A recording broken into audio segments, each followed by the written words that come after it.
Welcome to Temple Way Online.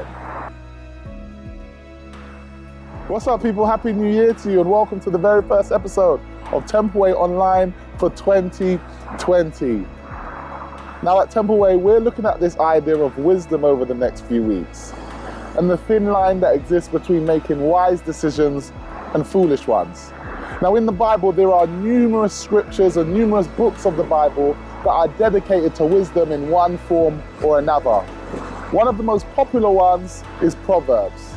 In chapter 9 particularly, it breaks down in a very clever and allegorious way just how wisdom works. For the first half of the chapter, it describes wisdom as being a woman calling from the high points of the city, inviting the simple ones to follow her, to listen to her, to heed her voice. Then halfway through the chapter, it switches to the voice of folly. And similarly to the voice of wisdom, folly is standing at the high points of the city. Folly is calling out to the simple. Folly is calling all those passing by to take her path. And what's really interesting, and maybe you've seen this in your own life, is that oftentimes wisdom and folly stand side by side. When you're faced with a decision, sometimes big, sometimes small, you have the option as to which path you would take. And sometimes the wise choice and the foolish choice seems just as appealing, just as alluring, just as appetizing. But nevertheless, the truth is, when we're faced with some of life's toughest and easiest decisions, we are often aware of what the wise choice is and what the foolish one is. Sometimes we have both of those paths screaming in our ears, shouting at us, encouraging us to take their path. And we are always faced with a choice. Which path will we take? Will we take the wise one, or will we take the foolish one? Both of them looking just as appetizing, just as alluring, just as appealing. As the chapter continues, what I find really interesting is that the choice that you make is often, or rather the results of the choice that you make is often only seen at the end. And so sometimes we make a bad choice willingly and knowingly, and when everything goes smoothly, we think that, maybe it wasn't that bad after all. But the truth is, as the text goes on to show us and tell us, that the end, the result of picking a bad path or the wrong choice is often bitter, it's anguish.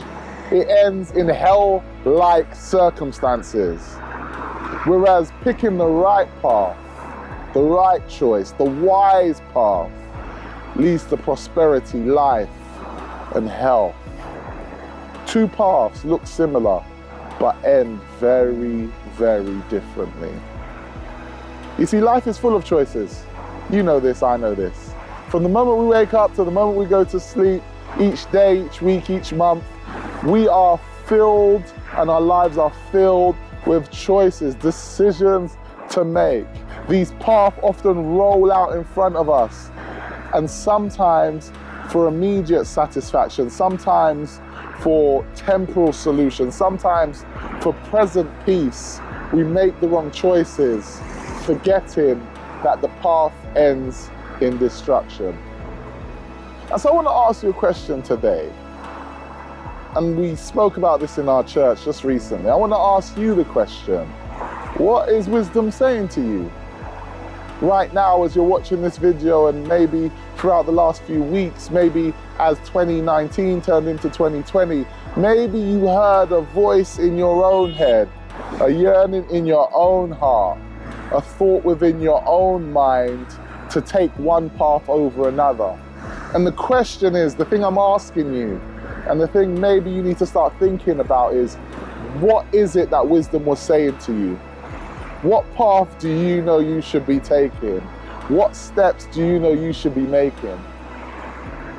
Is it that you need to turn around, do a U-turn, rethink your options? Because the choices will not stop coming. The path will not get easier. And you will have to make the decision each and every day. Will you pick the wise path or will you pick the foolish one? We hope and we encourage you and we desire for you to pick the wise path, because that's the path that leads to contentment, to joy, to fulfillment. I'll see you again soon.